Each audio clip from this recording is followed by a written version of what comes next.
Colorado offers a template of how legal marijuana might work here in Canada. The state's Governor John Hickenlooper was originally opposed to legalization, but now he says the experiment has generally been a success. Earlier, Governor Hickenlooper offered his views on Canada's process. I've urged everyone to go forward with caution.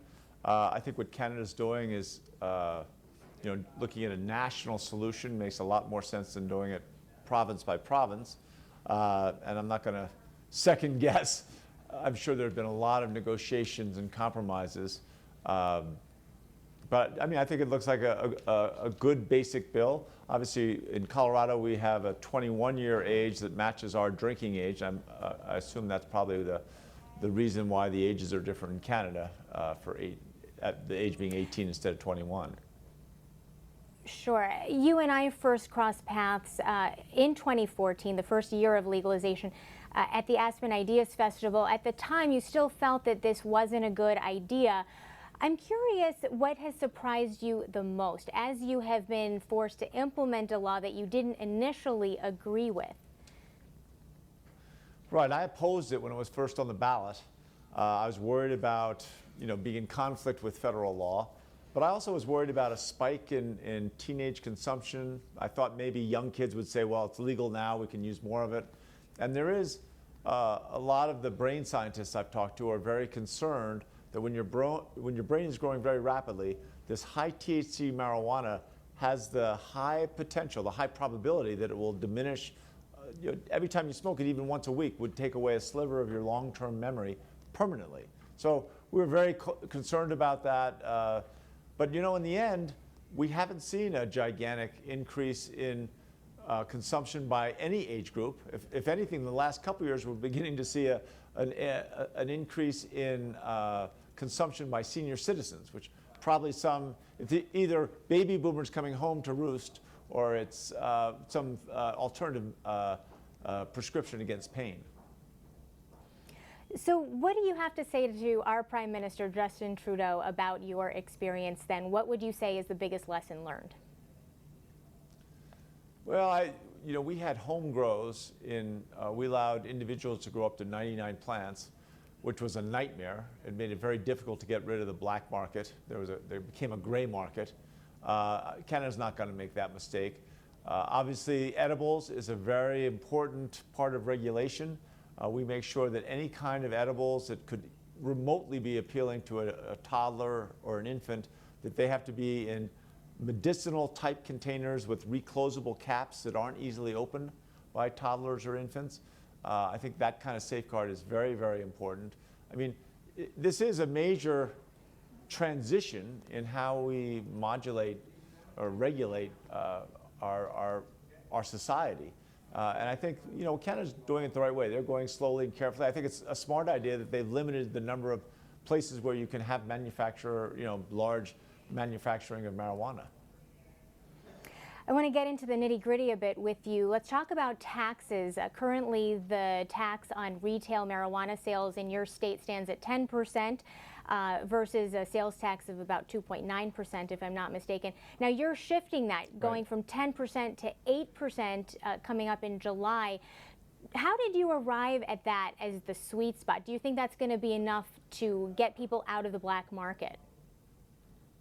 Right, and that's hard to know. We're trying to gather as much information as we can on how many people are in the black market. And obviously a big part of this effort around legalizing recreational marijuana was to eliminate the black market, right? Drug dealers don't care who they sell to, and if we can really get them out of the system, it increases the probability that we're, going to be able to convince kids not to experiment, not to consume this marijuana that we think might be harmful. So, I mean, that's just going to be an ongoing effort. The 8% versus 10%, I'm not sure that's going to have a major effect. There's actually, the legislation is still in our General Assembly right now, and I'm not sure, they might wait another year or two and leave it at 10% and then lower it later.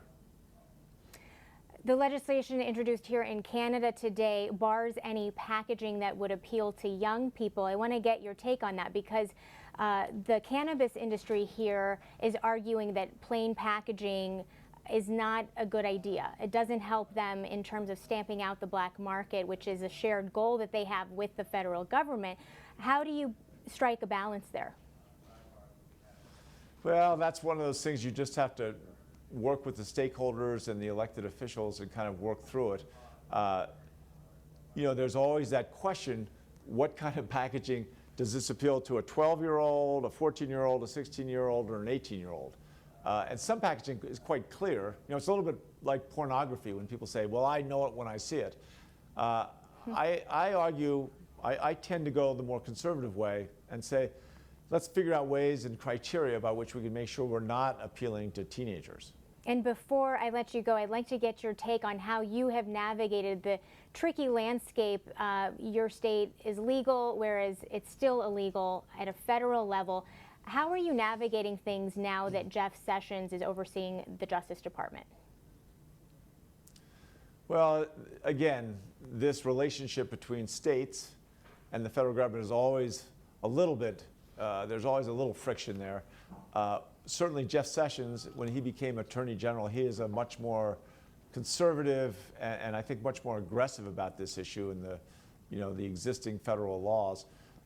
A lot of us governors, and I mean Republicans and Democrats, look at states.